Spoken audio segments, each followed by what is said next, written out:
Kejaksaan Agung mengumumkan secara resmi hasil audit dari perkara korupsi tata niaga komoditas timah di PT Timah Tbk periode 2015-2022.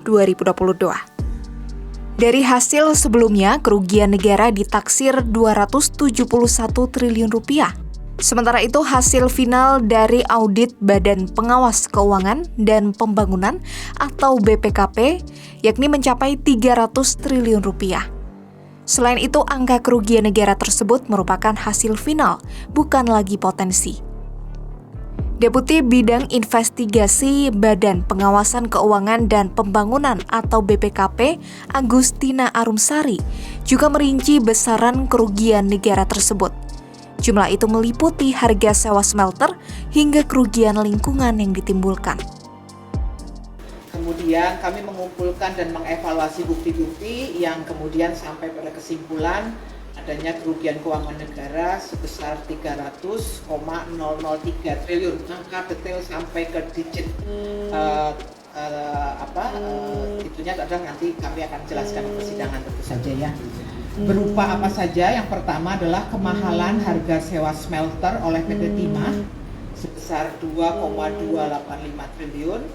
Yang kedua adalah pembayaran biji timah ilegal oleh PT Timah kepada mitra tambang PT Timah sebesar 26,649 triliun. Kemudian yang ketiga adalah kerugian keuangan negara karena kerusakan lingkungan yang dihitung oleh Prof. Bambang ini sebesar 271,069 triliun. Nanti angka detailnya Prof. Bambang. Mengapa ini masuk dalam kerugian keuangan negara? Karena memang di dalam konteks neraca sumber daya alam dan lingkungan, kerusakan yang ditimbulkan oleh tambang ilegal merupakan residu yang menurunkan nilai aset lingkungan secara keseluruhan. Terkait hal ini, Kejaksaan Agung memastikan akan membawa kasus ini sampai ke persidangan dalam waktu seminggu ke depan. Para terdakwa juga akan didakwa kerugian negara. Sejauh ini Kejagung sudah menjerat 21 tersangka dalam kasus korupsi timah. Beberapa tersangka itu seperti contohnya suami artis Sandra Dewi, Harvey Muiz, selaku perpanjangan tangan PT RBT. Kemudian Direktur Utama PT Timah 2016 sampai 2021, Mohtar Riza Pahlavi Tabrani.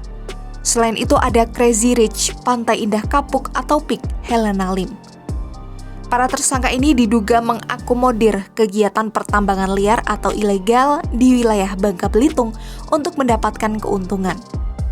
Belakangan ini, kasus korupsi ini kembali menghangat usai Jaksa Agung Muda Tindak Pidana Khusus atau Jampitsus Febri Ardiansyah diduga diikuti anggota Densus 88.